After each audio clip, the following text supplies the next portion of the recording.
मुझे कहीं और बोला है वहां पे करूं। आपने सोच विचार किया, आपने सोचा कि अच्छा यहाँ पे ये फायदे हैं नुकसान है, यहाँ पे ये फायदे नुकसान है, फिर आपने थोड़ा प्रभु की ओर देखा, फिर आपको महसूस हुआ कि शायद आपको 12 घंटे वाली करनी चाहिए, तो आपने वो किया। कहीं ना कहीं आप थोड़ा अपने सोच पे, आपने अनुभव पे आपने निर्भर होके कहीं ना कहीं ये निर्णय लिया। Very good. और कोई बताइए। समय में किसी को कुछ गिफ्ट देना था, वो काफी किसी को वेडिंग गिफ्ट देना था, मैं सोच रही थी क्या क्या करूँ। तो फिर मेरे माइंड में एक बात आई कि प्रार्थना करी, और मैंने ये बात बोला कि प्रभु हम हमेशा देते हैं, लेकिन अब ये समय है कि जब मैं अपने लोगों से बोलूँ हम मिल करके देंगे तो कैसे करें।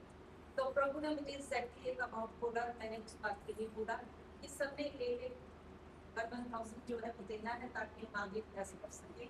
और जब हमने वो किया तो वो इतनी जस्ट लाइक क्लिक हुआ कि ये काम करो। और जब मैंने आगे उन लोगों से बात बोला कि हमें ये करना है, तो मैं खुदा का धन्यवाद करती कि वो जिसको गिफ्ट दिया उसने अपनी वेडिंग के लिए बहुत अच्छा गिफ्ट लिया।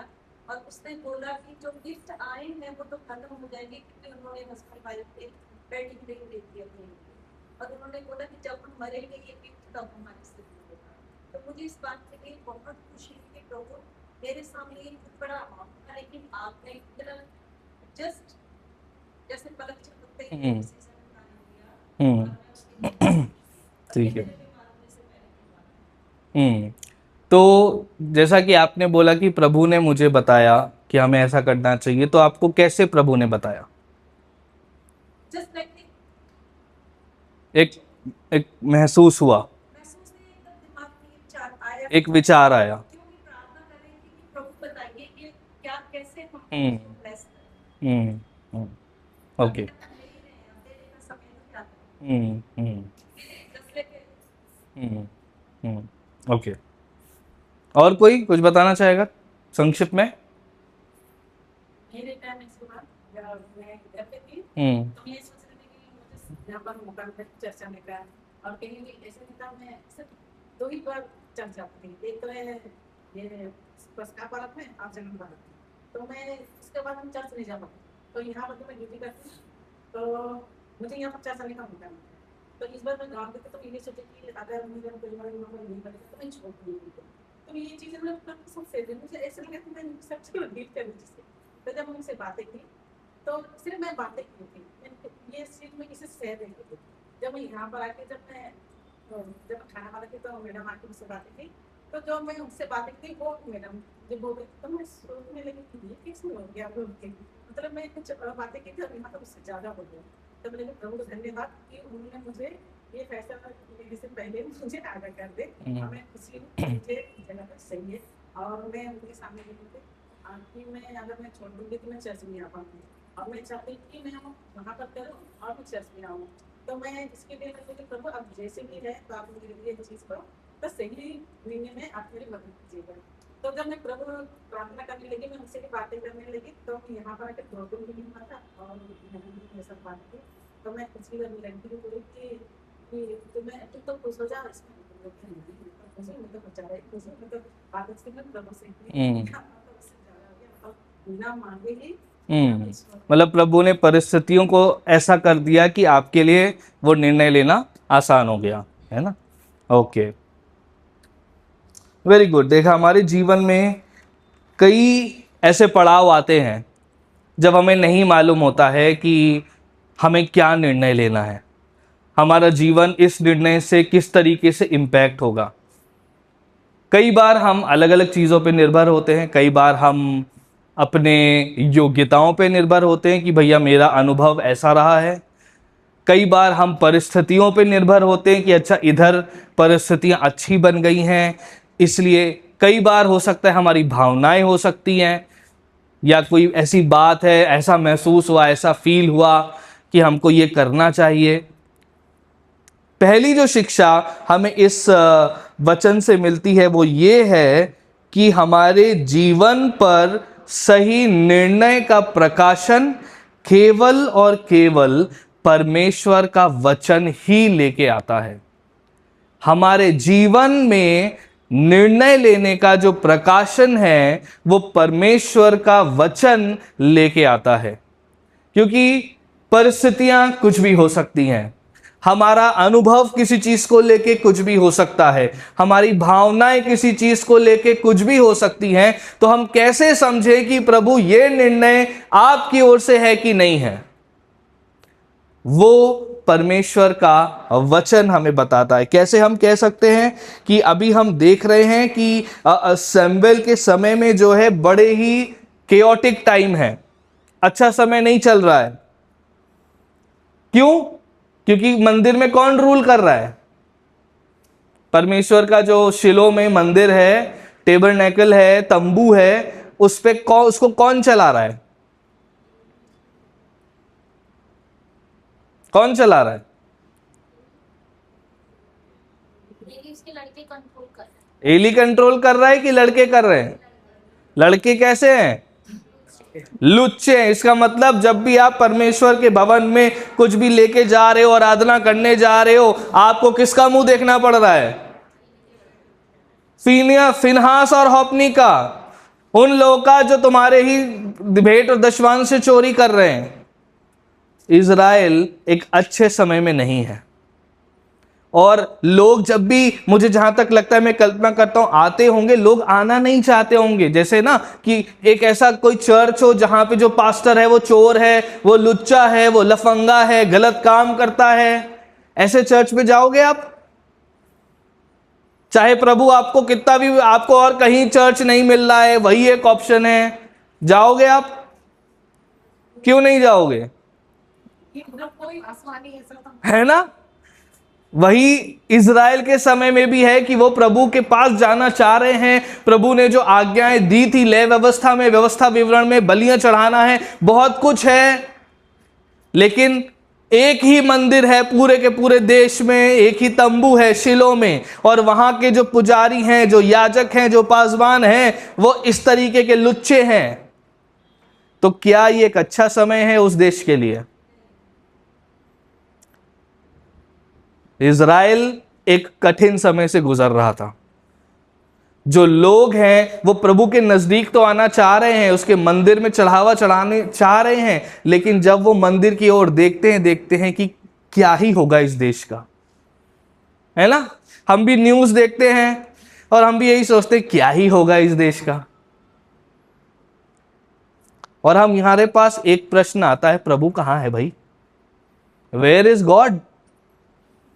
चोर और चोरी करके अमीर हो रहा है, सीना चोरी कर रहा है, कांटा भोंक के निकाल रहा है, एक्सटॉर्शन कर रहा है कि तुझे तो देना ही पड़ेगा वरना तू चढ़ावा नहीं चढ़ा सकता, तू मंदिर के अंदर नहीं जा सकता। प्रभु कहां है? केओटिक टाइम्स है। फिर हम परमेश्वर की एक झलक देखते हैं। उसका जो वचन है वो इज़राइल में प्रकाशन लेके आता है। इधर हमने देखा हन्ना की एक कहानी है, प्रभु का अंश हमने देखा, लेकिन प्रैक्टिकली क्या हो रहा है? फिनिहास और होपनी जो कर रहे हैं वो बहुत ही गलत है, एकदम होपलेस सिचुएशन, आशाहीन सिचुएशन है। लेकिन फिर एकदम से कौन आया है? प्रभु का एक दास। कौन है वो दास? कहां लिखा है? 27 आयत पढ़िए, सैमुएल नहीं है, पढ़िए 27 में क्या लिखा है? प्रभु का एक जन। इंग्लिश में लिखा है man of God, servant of God. कौन है वो? नहीं मालूम, कुछ नहीं उसके बारे में लिखा है, उसके बारे में कोई हिस्ट्री नहीं है, कोई कुछ भी नहीं है। क्या ये यीशु मसीह है? नहीं, क्योंकि ये मनुष्य है, क्योंकि एक मनुष्य लेके आया है। जो लेखक है वो कह रहा है तुम्हें इस बारे में जानने की आवश्यकता नहीं है कि वो कौन है, उससे फर्क नहीं पड़ता। मेन बात यह है कि प्रभु का जो वचन है वो इन केओटिक समय में, उस समय में जब लुच्चे और चोर और लफंगे रूल कर रहे हैं, परमेश्वर का वचन प्रकाशन और न्याय लेके आया है। जब इज़राइल एक ऐसी सिचुएशन में है, अब इज़राइल को पता नहीं है कि अब भविष्य क्या है, इज़राइल का आगे क्या होगा, इज़राइल में क्या निर्णय लिया जाना चाहिए, हम देखते हैं कि परमेश्वर का जो वचन है वो लेके आता है मैन ऑफ गॉड। और क्यों परमेश्वर का वचन आया है? क्योंकि एली जो है, क्या उसने अपने बच्चों को डांट लगाई? वो डांट लगाता है पिछले उसमें, है ना। उसने बोला है कि भाई तुम लोग इस तरीके की हरकतें क्यों कर रहे हो, परमेश्वर के उसमें से क्यों ये सब कर रहे हो। लेकिन डांट के साथ साथ क्या उसने कोई एक्शन लिया? नहीं। उनके बच्चे परमेश्वर के मंदिर में गलत काम कर रहे हैं और तुमने बस उनको डांट लगाई है। कोई भी डिसिप्लिन नहीं हुआ, यहां पे कोई भी एक्शन नहीं हुआ। यहां पे चेतावनी दी गई है, लेकिन वो उस चेतावनी के बाद भी उस काम को भरपूरी से कंटिन्यू रख रहे हैं। और एली जो है उसने कोई भी डिसिप्लिनरी एक्शन नहीं लिया है, कोई भी आज्ञाकारिता का एक्शन नहीं लिया है। और तब हम देखते हैं कि ये जो परमेश्वर का एक जन है, ये एक संदेश लेके आता है। और संदेश के 3 भाग हैं। संदेश का पहला भाग है 27 और 28 में, वो याद दिला रहा है कि देखो क्या मैंने तुम्हारी जो जाति है, तुम्हारा जो घराना है, क्या उसको मैंने एक प्रिविलेज पोजीशन नहीं दी। क्या कह रहा है ना कि तुम मिस्र से जब निकले थे तो क्या मैंने तुम्हारी जो जाति है, कौन सी जाति थी? 12 गोत्र में से कौन सा गोत्र है जिसको याजक ठहराया है? लेवी, है ना। उसने बोला है कि क्या, और लेवी किसके द्वारा से, कहां से आए हैं? हारून सबसे पहला प्रीस्ट था, मूसा का भाई, वहां से लेवियों की जाति हम देखते हैं आई है। तो कह रहा है कि क्या मैंने तुम्हें सब इज़राइल के ऊपर याजक नहीं ठहराया था? क्या मैंने तुम्हें जो भी हिस्सा मुझे चढ़ेगा उसमें से मैं तुम्हें दूंगा। कितनी बड़ी बात है कि प्रभु को चढ़ावा जो चढ़ाया जा रहा है उसमें से हिस्सा याजकों का भी है, एक प्रिविलेज पोजीशन है। और फिर क्या मैंने तुम्हें नहीं बोला कि तुम एपोद पहनोगे? एपोद जो है वो अगर आप व्यवस्था विवरण पर वो पढ़ेंगे तो उसमें होता था कि उसमें सारे गोत्र सब पूरी पहनावा था, सोने से बना हुआ, इससे बना हुआ, तो वो पहन के और तब जो है वो बलियां चढ़ाई जाती थी। हमने इस बारे में पढ़ा था जब हम निर्गमन का अध्ययन कर रहे थे। तो वो एक प्रिविलेज की पोजीशन थी कि तुम एक केवल एकमात्र ऐसी जाति हो जो परमेश्वर के लिए चढ़ावा चढ़ाओगे, जो मनुष्य और परमेश्वर के बीच में तुम रहोगे, मध्यस्थ करोगे। तो हम देख रहे हैं कि वो बता रहा है एली को कि देखो भाई मैंने तुमको तो ऑलरेडी कितना आशीषित कर रखा है। फिर दूसरा हिस्सा है, लेकिन अब उसके ऊपर क्या लांछन है वो 29वें अध्याय में लगाया जाता है। 29वां पद पढ़ते हैं।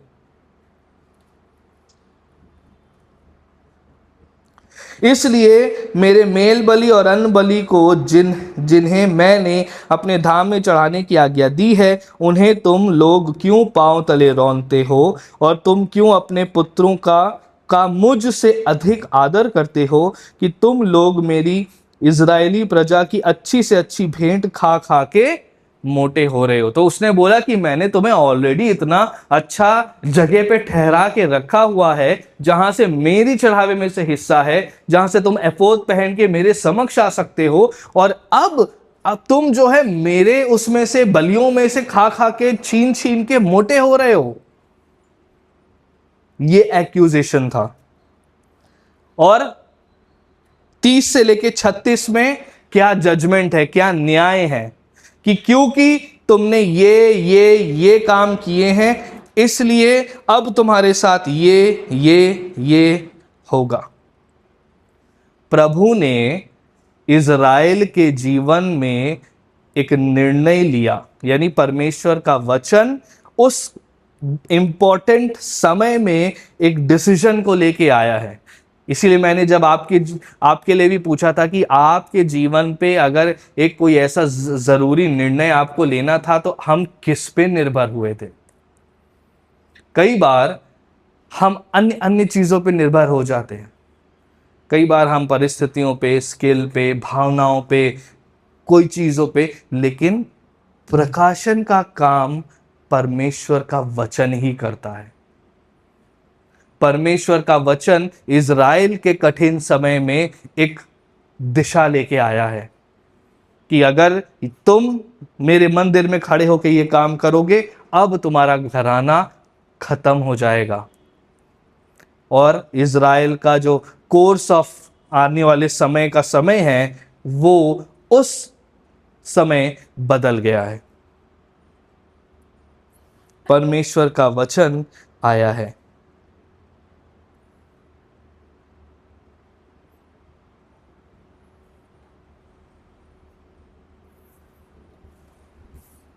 और वैसे ही हम देखते हैं कि एली के पास उसका वचन आया।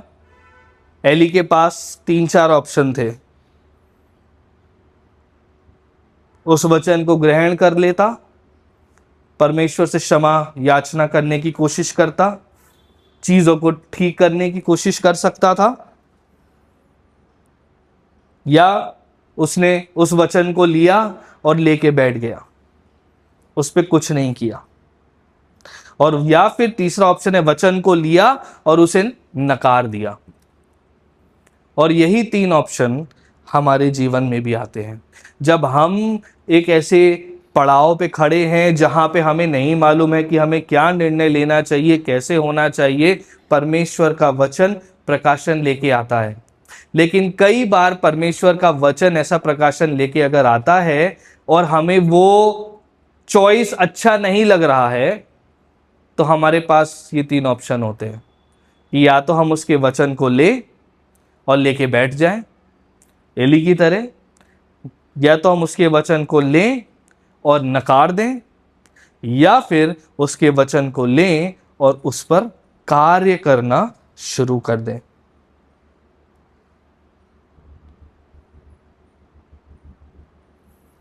इसलिए जरूरी है कि हम अपने जीवनों के निर्णय के लिए किसके द्वारा स्वचालित हैं। क्या हम भावनाओं पे, क्या हम योग्यताओं पे, क्या हम अन्य चीज़ों पे, किसी और के बुद्धि पे, किसी और के ज्ञान पे, या फिर क्या हम परमेश्वर के वचन पे जिसके पास प्रकाशन देने की सामर्थ्य है उस पे। आप सबको मैंने कई बार अपने जीवन की कहानी बताई है ना, कि किस तरीके से लखनऊ में मैं था और किन परिस्थितियों में प्रभु ने प्रकाशन दिया उसके वचन से, उसके लोगों के द्वारा, उसके, और तब मैं आया। मैंने आपको ये एक दूसरी कहानी मेरे जीवन की है जो हमने नहीं बताई है। जब मैं दिल्ली आया था नया नया, तब यहाँ पे नौकरी नहीं थी, तब मैं नौकरी ढूंढ रहा था और मेरी बहन भी जो है यहाँ पे आई थी, और हम कोशिश कर रहे थे कि मुझे नौकरी मिल जाए, मेरी बहन को एक अच्छी जॉब मिल जाए, और है ना, ताकि हमारा जीवन आगे बढ़ सके। एक ऐसा पड़ाव था हमारे जीवन पे। और उस टाइम पे एक कोई व्यक्ति आया, उसने बताया कि मैं आपकी जॉब लगवा दूंगा। मेरी बहन के पास आया वो व्यक्ति और उसने कहा कि मैं आपकी जॉब लगवाऊंगा, आपका इंटरव्यू करा दूंगा और बहुत अच्छी सैलरी होगी, है ना, ब्रिटिश एयरवेज़ में जो है आपका जॉब लगेगा। तो मेरी बहन बहुत खुश हो गई, हम लोग तो सब जवान थे ही।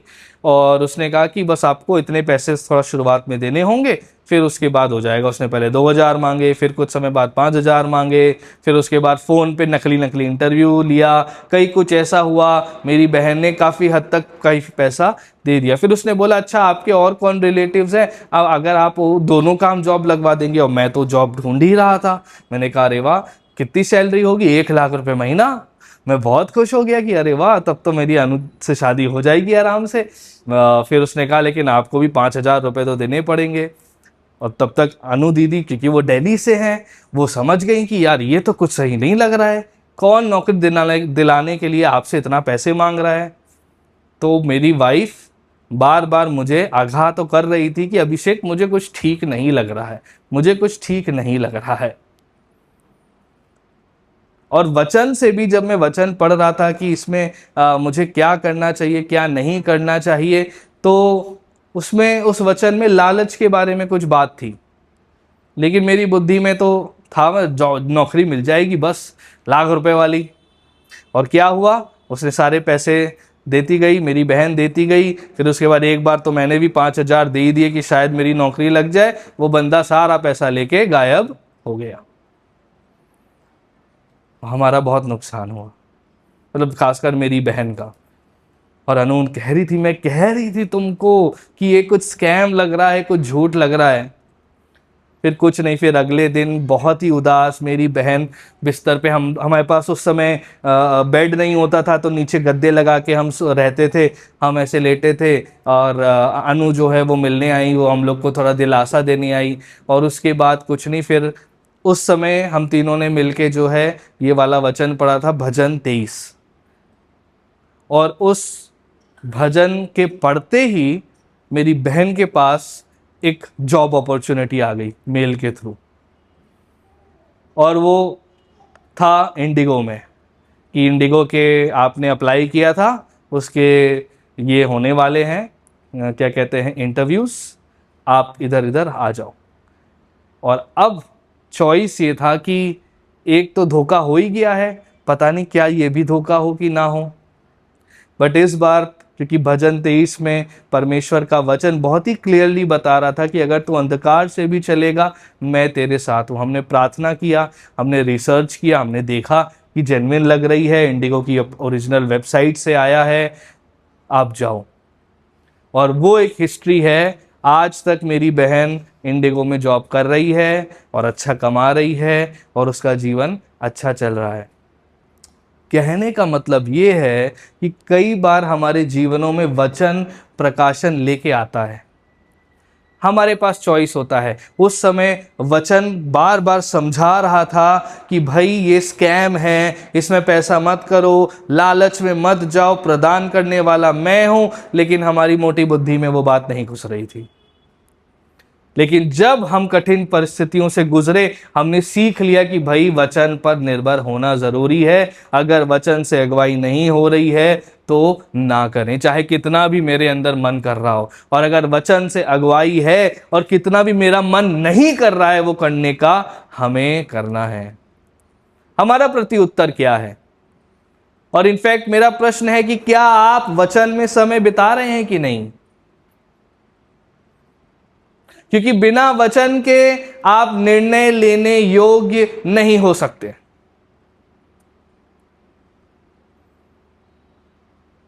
वचन प्रकाशन का काम करता है।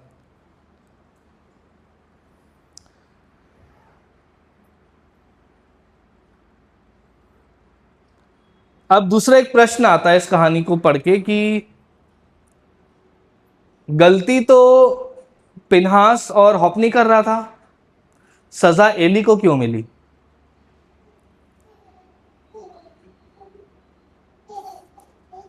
बताओ आर्यन, क्या बोल रहे हो? जोर से बोलो। क्योंकि एली क्या कहते हैं अपने बेटों को समझा सकता था कि ऐसा नहीं करना चाहिए, पर उसने नहीं किया। एली कुछ एक्शन ले सकता था, है ना? जैसा कि हमने देखा है कि एली जो है उसको वहां एक्शन लेना चाहिए था कि भाई परमेश्वर के मंदिर में मेरे बच्चे गलत कर रहे हैं, तो ठीक है डांट ढपकार दिया, लेकिन आपको रोकना भी तो है ना। अभी हमने देखा ना, महिमा अगर बार बार स्टेज पे आ रही थी तो उनके माता पिता उसको रोक रहे थे, क्योंकि वो नहीं चाहते कि कोई बाधा बने उनका बच्चा। वैसे ही है कि क्या एली ने कोई एक्शन लिया? बट पाप क्या था एली का? एक्शन ना लेना कोई पाप था? पाप तो हॉप्नी और पिनहास कर रहे हैं ना, उनको मिल दो सजा। एली तो बेचारा अपना काम ठीक से ही कर रहा है ना। ठीक है, उसने अपने बच्चों को समझाया नहीं या डांट ढपकारा नहीं, वो तो प्रॉब्लम बच्चों की है ना, तो माँ बाप उसके पापा को क्यों सजा मिली? क्या लगता है आपको? परमेश्वर ने कहा कि मुझसे ज्यादा तुम मुझसे प्यार करो। या फिर एक पिता होने के नाते उसे अपने बच्चों को सही शिक्षा देनी चाहिए कि उसकी जिम्मेदारी। बच्चों को हम कितनी भी अच्छी शिक्षा दे लें, लेकिन हमें नहीं मालूम है कि वो सही जाएंगे कि नहीं। एली का पाप क्या था?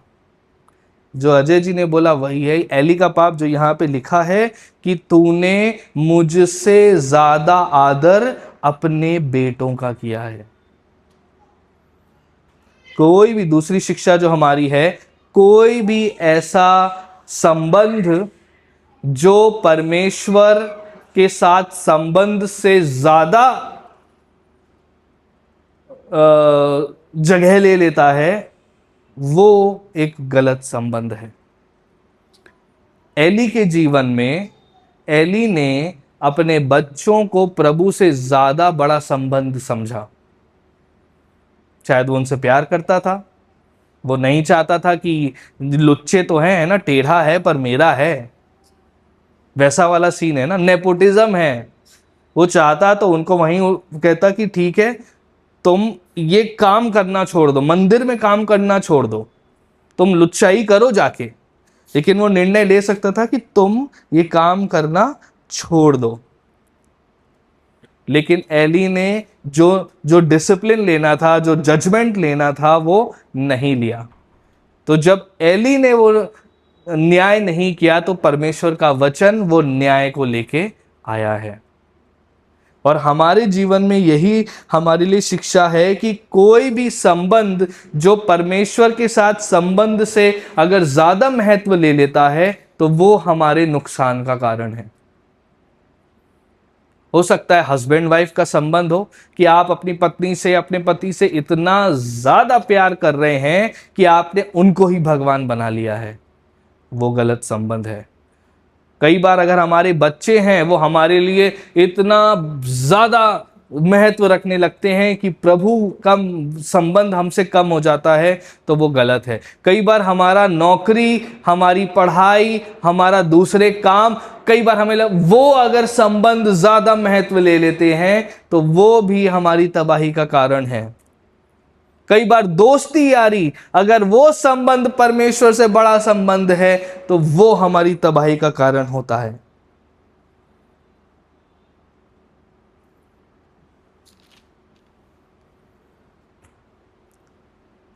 कोई भी संबंध परमेश्वर से बड़ा नहीं होना चाहिए। चाहे माँ बाप हो, चाहे भाई बहन हो, चाहे बच्चे हों, चाहे संसार का कोई संबंध है, लेकिन परमेश्वर के साथ हमारा जो संबंध है वो सबसे अधिक बड़ा है। और हमारी कलीसियाओं के अंदर ना एक प्रॉब्लम है, पीपल प्लीजिंग। लोगों को खुश करने का एक हमारे भारतीयों के अंदर एक अंदर से रोता है। हम शायद पैदा ही उसे हुए हैं कि हम लोग को खुश करना चाहते हैं कि अरे कोई मुझसे सड़ ना जाए, सब लोग मुझसे खुश रहें, मेरे मम्मी पापा मुझसे खुश रहे, मेरा बॉस मुझसे खुश रहे, मेरे दोस्त मुझसे खुश रहें, अभिषेक भैया मुझसे खुश रहें। और उसमें क्या होता है कि हम लोग की जो अपेक्षा है उसके अनुसार हम ऑपरेट करने लगते हैं कि लोगों की आंखों में हमारा एक आदर बना रहे।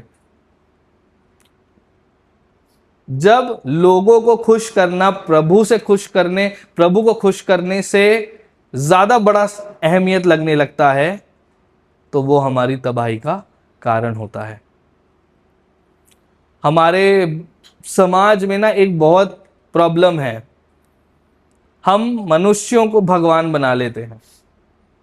जो सामने है, प्रचार कर रहा है, परमेश्वर का वचन बता रहा है, उसके पास तो कुछ स्पेशल होगा ना, हमें उनको खुश करना।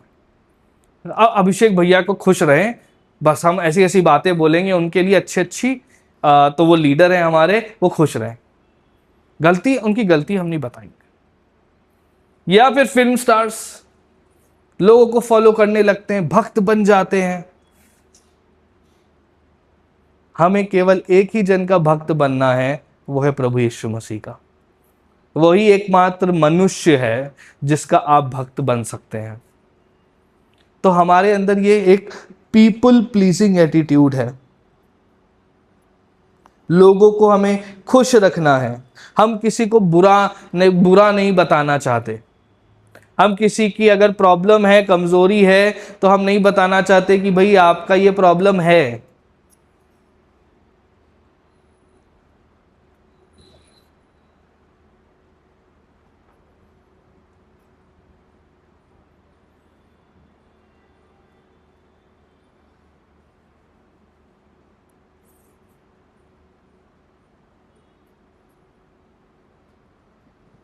क्या हम कलीसियाओं के अंदर भी ऐसा ही एटीट्यूड रखे हैं?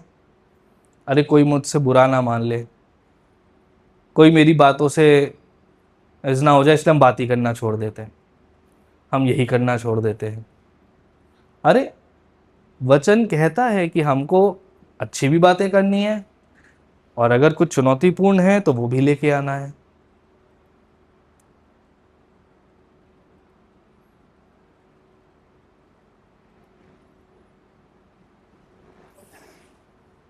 तीसरी बात, परमेश्वर का जो वचन है वो उसके लोगों के लिए एक उपहार है। परमेश्वर का जो वचन है वो अपने लोगों के लिए एक उपहार है। यानी आपके हाथ में, आप जो अभी सुन रहे हैं, आप जिसको पढ़ सकते हैं, वो जो वचन है वो आपके लिए उपहार है, वो मेरे लिए उपहार है। क्योंकि तीसरे अध्याय में हम देखते हैं, यहाँ पे लिखा है परमेश्वर का वचन क्या था? दुर्लभ था। क्या था? दुर्लभ का मतलब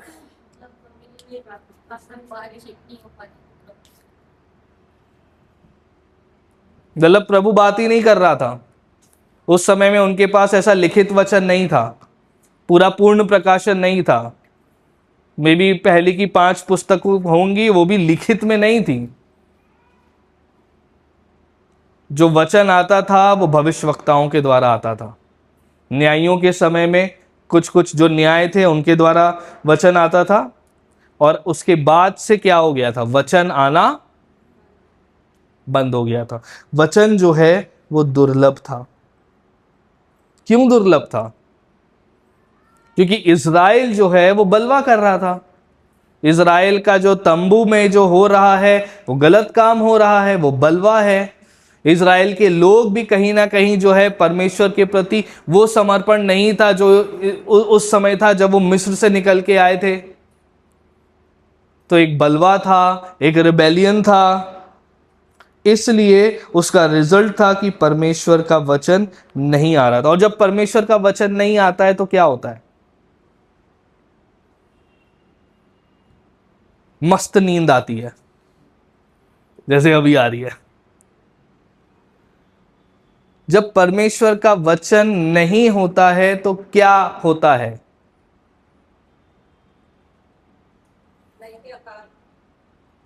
सब अपनी अपनी मर्जी से चल रहे, जैसे परेशानी ना दे।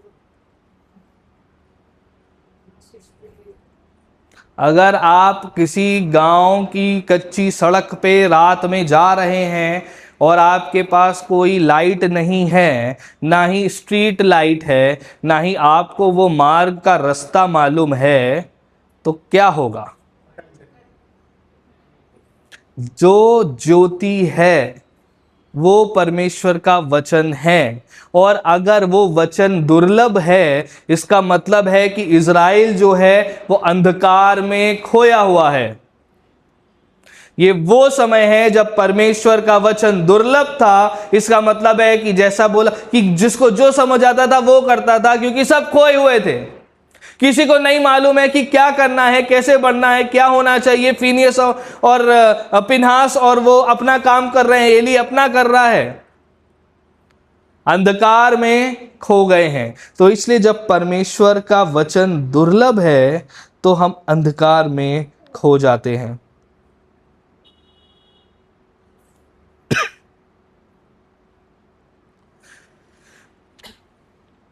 हम तो अभी आपको तो बहुत खुशी हो रही होगी पूछिए क्यों? पूछो। सिमरन ने उत्तर दिया ना अभी, जोर से बोलिए। हमारे पास तो पूरा वचन है।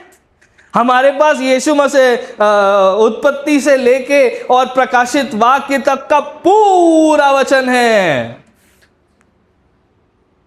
भूत भविष्य वर्तमान सब कुछ है, लिखित में है, अनुवादित किया हुआ है, ऑडियो में है, को अपनी भाषा में चाहिए है, आपको स्क्रीन पे देखना है। हम तो कितने लकी हैं, है ना? तो क्या हम अंधकार में भटक रहे हैं? बताओ मोई, बहुत खुशी हो रही है। हम अंधकार में भटक रहे हैं या फिर हमारे पास है वो लाइट? सोनू जी आगे, भैया बहुत लंबा चल रहा है, जल्दी खत्म करो। कर रहे हैं, खत्म कर रहे हैं। अब जल्दी आंसर दो, बताओ कि आज के समय में हम खो जाते हैं कि नहीं खोते हैं? क्यों खो जाते हैं? हाँ, अरे है तो वचन। उस समय में जो दे रहा था वहां से प्रॉब्लम थी कि वो दे ही कम रहा था। आज के समय में उसने दिया है लेकिन हमें सुनना नहीं है।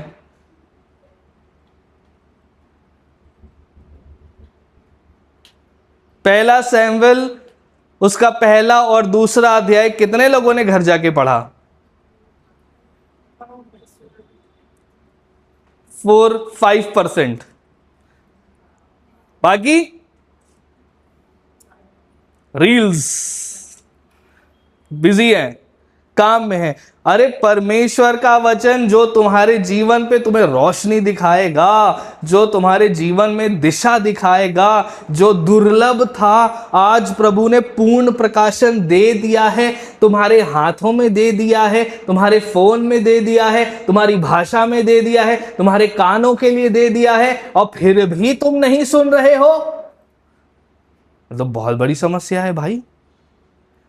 तो हम क्या चीज सुन रहे हैं, क्या चीज पे ध्यान है हमारा? क्योंकि अगर आपको अपने जीवन में सही निर्णय लेना है, अगर अंधकार में नहीं रहना है, तो ये वचन ही आपको बताएगा। आराधना में ताली बजाने से कुछ नहीं होगा, जोर जोर प्रार्थना करने से कुछ नहीं होगा, भेंट और दशवांश देने से कुछ नहीं होगा।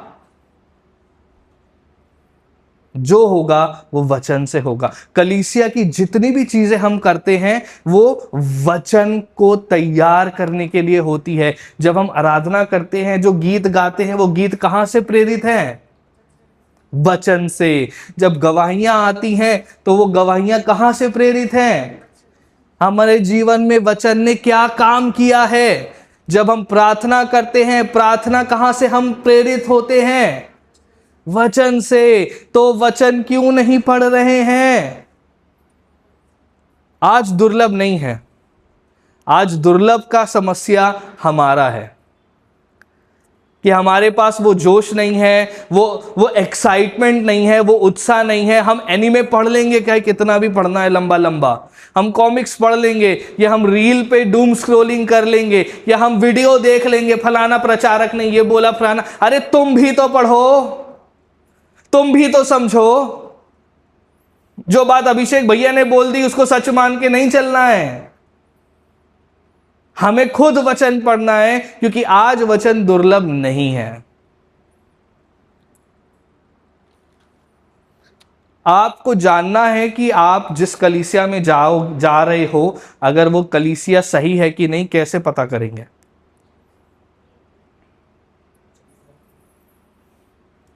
अगर आपको टेस्ट करना है कि एक कलीसिया एक अच्छी कलीसिया है, तो वो कैसे टेस्ट होगी?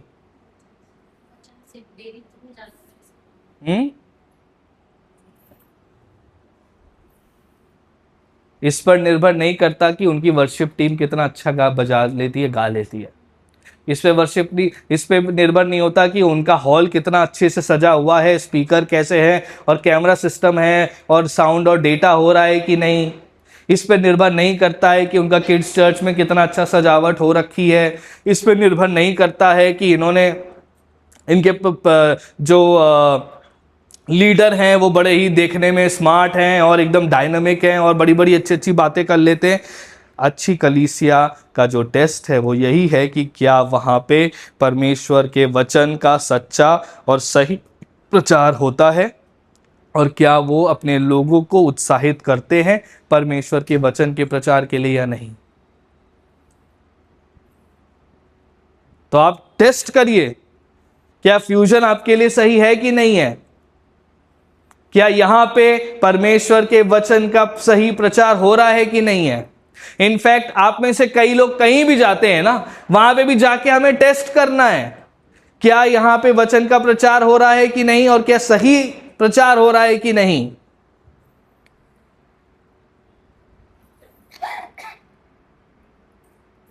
इसीलिए वचन में लिखा है जिनके कान हैं वो सुने, क्योंकि आज के समय में परमेश्वर ने बोल दिया है लेकिन हमारे कानों में प्रॉब्लम है। उसके समय में, सैमुएल के समय में दुर्लभ था, हमारे समय में कान दुर्लभ है, सुनने वाले कान। लंबा हो रहा है प्रचार? हाँ हो तो रहा है, सच तो बोलो। खत्म होने वाला, 2 पेज और है, ठीक है।